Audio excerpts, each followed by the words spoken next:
For the past couple of months, I've been looking for a cheaper watch that I could wear pretty much every day around the office and not have to feel like I need to worry about every little thing I do. So that's where this comes in.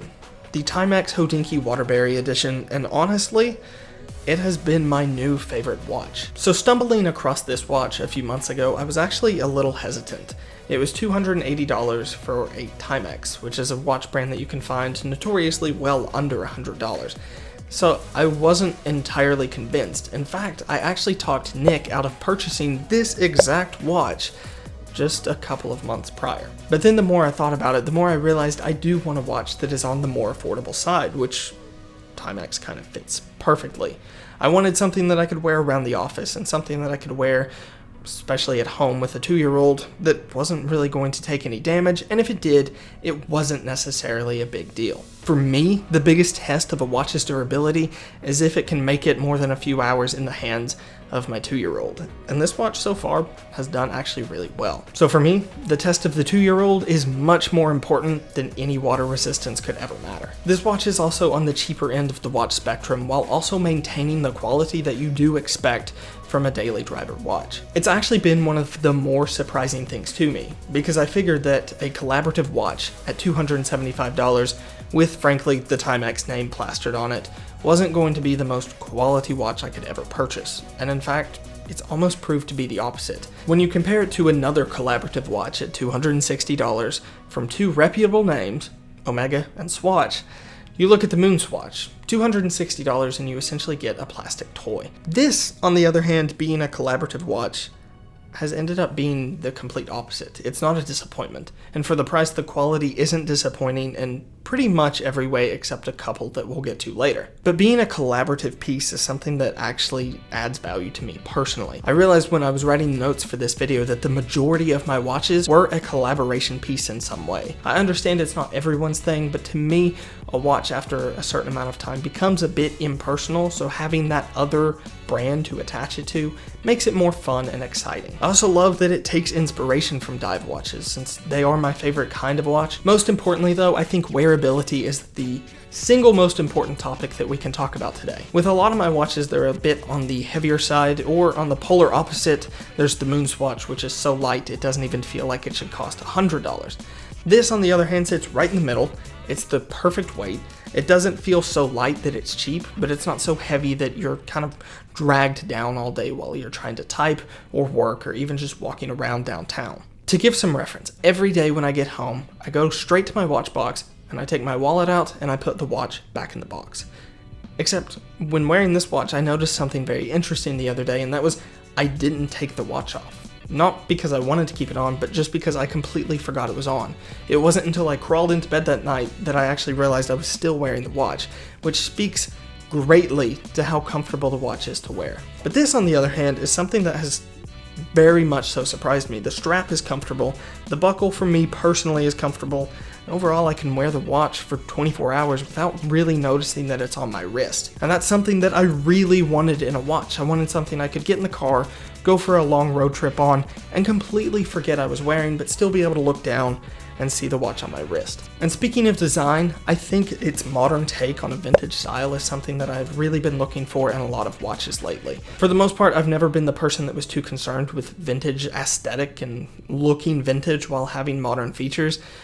I typically like things to be modern if they're modern and vintage if they're vintage. This hybrid system of the two has never been something that I've cared too much for. But this watch actually has changed my mind on it, and I love the fact that it's a modern interpretation of vintage style watches, and it's something that I think will really last long term as far as design goes. So now let's talk about ways that this watch could just be a little bit better. Now I want to point out, for the price, none of these are necessarily big complaints. They're just alternative options that I think could make the experience a little bit better, or another option that maybe someone would want to go with if they don't have a collection of watches. So first things first, the watch feels very high quality. Its only letdown is the bezel itself, and I can quickly tell that the bezel on this watch is going to be what fades and what cracks and what starts to chip away quicker than anything else on the watch. There's also the topic of another Timex. Especially for $15 more, you can get the Timex M79 automatic with a Coke bezel.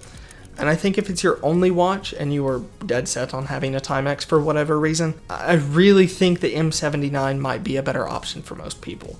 It's a little bit more on the stylish side, and it draws a little bit more attention, but it also retains a lot of the classy, sleek style of this watch. I think as far as bang for your buck goes, if you're only going to have one watch or maybe even two watches, the M79 automatic may be just about the best you could get for the price.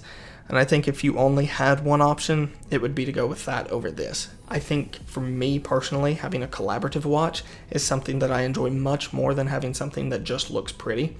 But when you do consider the fact that it also has a day-date function in the M79, I think that adds a little bit more to the conversation of which one is actually better. Personally, I enjoy the fact that this watch said no to the date function and a day function. Switching out watches pretty much every day.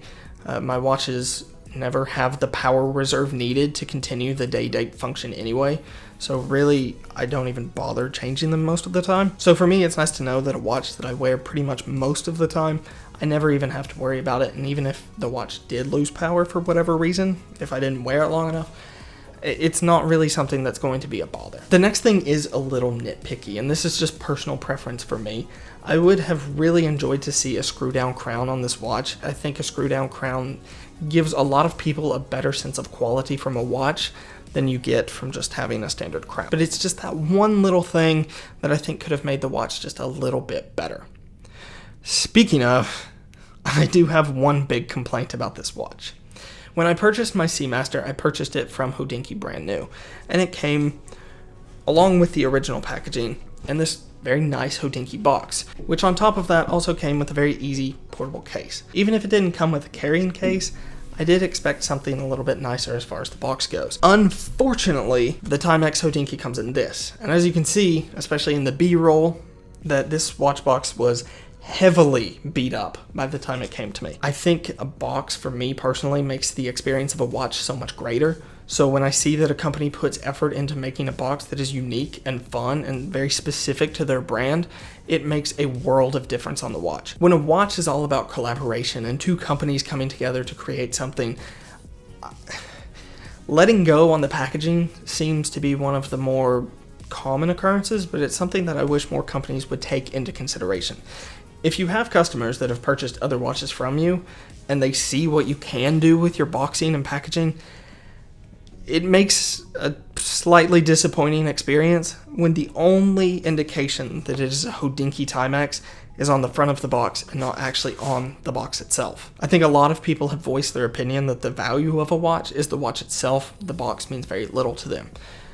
I think that's only the case with watches that don't take any consideration into the packaging. It's a little thing that I think can go a long way with making an impact with your purchaser. So if we do ever see HODINKEE do another collab watch, which as many as they've done in the past, I'm sure we will, and I hope we do, I just really would encourage them to consider the packaging and put a little bit more thought into how it's presented to the customer than just showing up like that. In an odd way, as much as I have complaints about the Moonswatch, one thing they did right was give it a cool box. It's not a large box, it's not that crazy of a box, but it's something special, it's unique to that watch, and I appreciate that. Overall though, I can't think of too many better collaborative watches that have such reputable names on them like Timex and HODINKEE and the Waterbury Clock Company, other than this one.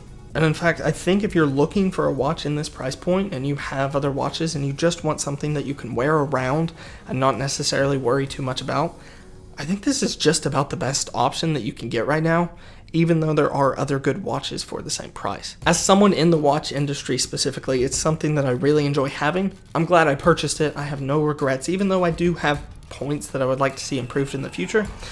I can't really complain too much about the watch. It's a fantastic piece, and frankly, if you want to spend a couple of $100 to purchase one, I really do think it would be worth it as a watch to just wear around. Anyway guys, thanks for watching this video. I hope you enjoyed. If you did, be sure to leave a thumbs up, subscribe to the channel, and also leave a comment letting me know what you think about the Timex Waterbury edition. Is there a better watch that you can purchase for the price?